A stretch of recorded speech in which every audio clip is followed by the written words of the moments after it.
my mother's family, quite a theatrical family. My dad's in retail.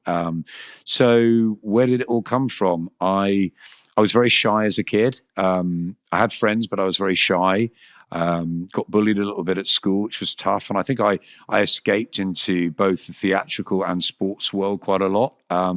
Sport was massive for me. So when I was about 9 or 10, I bought a dictaphone, so one of those little tape recorders, and I used to practice on the dictaphone or in front of a mirror being a commentator. So I guess I think my mum wanted me to be an actor. But again, I acted a lot at school and at uni, and I did drama at uni, but I was not very good. I was definitely not as good as everyone else who was there doing it. So, but I thought I did love talking about sport. So I think it was always I always wanted to do it, whether it was ever going to, because at that time there was like John Motson, Barry Davis on the football, Dan Maskell at the tennis, boxing with Harry or Reg, Ian Darke. There were very few people who did it. So people were like, well, how can you, this BBC, ITV, Sky was just coming through, just an embryonic company, really. They're like, so how do you go about doing it? And that was the hard part. And that was the part that I wasn't going to say or wasn't going to take a no to. And I think that's the message, I think, for anyone who wants to do this. You've got to be passionate, you've got to be dedicated, and you've got to have a huge amount of resilience, because a lot of people say no. I commentated into the dictaphone. It wasn't just boxing. I mean, my heroes were Kenny Dalglish as a footballer, Sammy Lee, the Liverpool players. I looked up to John McEnroe. I loved... who else I love in tennis? I love, so many. Monica Seles. There's so many tennis players I adored. In cricket, David Gower was my hero. So yeah, Barry McGuigan and Tommy Hearns probably. David Gower at cricket. I loved Jockey Wilson on the hockey. I loved Alex Hurricane Higgins, and then in later life, Ronnie O'Sullivan. I think you can see what the sort of the geniuses I like, the maverick geniuses, the Gowers, so gifted, but then used to sort of get out to weird, why was he, come on. I love the stories. I love the Kenny Dalglish, the magician, and then going on to become a manager. I love following journeys. I think that's the key. I loved following people. And so it was any sport. It didn't matter whether I was going to be a football commentator, a boxing commentator, a tennis commentator. I just wanted to be a sports commentator. And I went to a very academic school. And my sort of peers there were all going to go into the city or into George Osborne was in my year, the former chancellor. So obviously he told me, I said to him one day when we were sitting around, I said, what are you going to do? Because he was talking about politics. He was a very good debater. I said, what are you going to do? What are you going to be? And he goes, I'm going to be Prime Minister. And I said, oh, wow, that's a pretty big. He said, what are you going to do? I said, I'm going to be a sports commentator. I said, I'll tell you what, let's see who gets there first. Yeah. And when I became a sports commentator, I dropped him a note because he'd only made Chancellor. He never became Prime Minister. But no, I mean, look, he obviously did incredibly well in politics. But I didn't want to do that. I remember going around the careers fair at school and thinking, I don't want to go in the army. I don't want to be in medicine. I don't want to be an accountant. I don't want to do any of it. I want to be a sports commentator. How do I do it? And the way I did it was I wrote a lot of letters. I wrote to John Motson. I went to see him for a few minutes. I tried to be around people. I wrote so many letters and got so many rejections, but I had a name on it and I just went to see them for a chat. People were fantastic to me and, they encouraged me. My grandfather's best friend, I don't know if you know horse racing well, but the two great commentators were Peter O'Sullivan on television and Peter Bromley on radio. And I got an early chance to be in Peter Bromley's commentary booth at Ascot. And he had these big field binoculars. And I was fascinated as a sort of 12, 13-year-old boy looking at him and thinking, how does he remember all these horses' names? And he had this sort of colour chart and there was, a big sort of field of 30 horses and all this. And I was just mesmerised mesmerized. Honestly, Sean, I was thinking, how does he do it?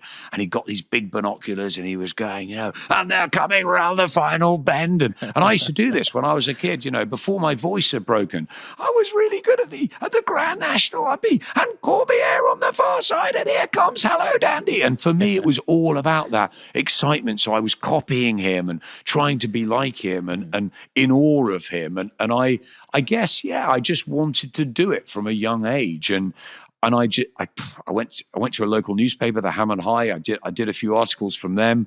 I eventually went through university. I realized that acting wasn't going to happen. And it was all about getting into TV. I went after university. I did a time in America. I did university here at Warwick. Every one of the guys there will tell you then all I wanted to be was a sports commentator. And now they tell me now it's that they've done all sorts of things in their careers, but they're like, you did what you wanted to do from day one and you weren't going to stop. And I've never said I'm a good commentator or whatever. I tell you what I do though, Sean. I put so much into it. I love it. I'm passionate. I respect fighters so much. Every one of them that gets in the ring. And look, I found boxing. I worked in news before. I worked at CNN in Washington. I worked at ITN in London. I worked a bit at NBC, and I ended up sort of banging the doors down, getting into Sky Sports, and Vic Wakeling, the head of sports there, and Mark Sharman. They gave me an opportunity to do some voice work. They said, "What sport do you like?" I said, "Everything." They said, "We've got a space on the boxing team at the moment." I said, "That'll do nicely. I love boxing," and that was it. I fell in love with all the fighters. I got Barry McGuigan walked through the door within a few months, and my boss said to me, "Oh, you'll be working with Barry around the country doing previews and working with fighters." And I was thinking, "Oh my God, Barry McGuigan's like my hero." And then someone said, "Oh, and can you call David Gower? We need him in." And I was calling my hero. And still, when I walk past David Gower in a corridor, whether it was at Sky or when I see him at Lord's, when I see Barry McGuigan around the ring, I'm that kid. They're still on my walls. So I'm still a fan. And I think that's what it is. I always wanted to be a commentator. Ian Darke was an amazing mentor to me at Sky. Colin Hart was an amazing mentor to me in the journalistic world. Bob Mee helped me, Glenn McCrory, Jim Watts, so many in those early days at Sky. And I've worked with some phenomenal co-commentators. I had a bit of fun on the darts for a while. I enjoyed commentating on darts, which was great. It was almost like that was my holiday job, and my normal job is boxing, so that was good fun. And I didn't commentate like I really knew darts. I commentated as a fan. So yeah, look, I love it. I've had a go at horse racing. I've had a bit of a go at football, at tennis. Look, I'm a boxing commentator, and yeah, I think I know where I love. And when I took time out when I was ill, I didn't know what I was going to come back and do. But I think boxing is a sport that when you're inside it, it grips you. It's unpredictable. It is the Wild West at times, which I think why Dana and Turkey are coming in to try and change certain aspects to it. And it can always change. And we love improvements and investment in boxing. But I think what we do all come back to, and Eddie will say this and Frank will say this, because I've worked with them, Frank for 15 odd years, Eddie for 10 years.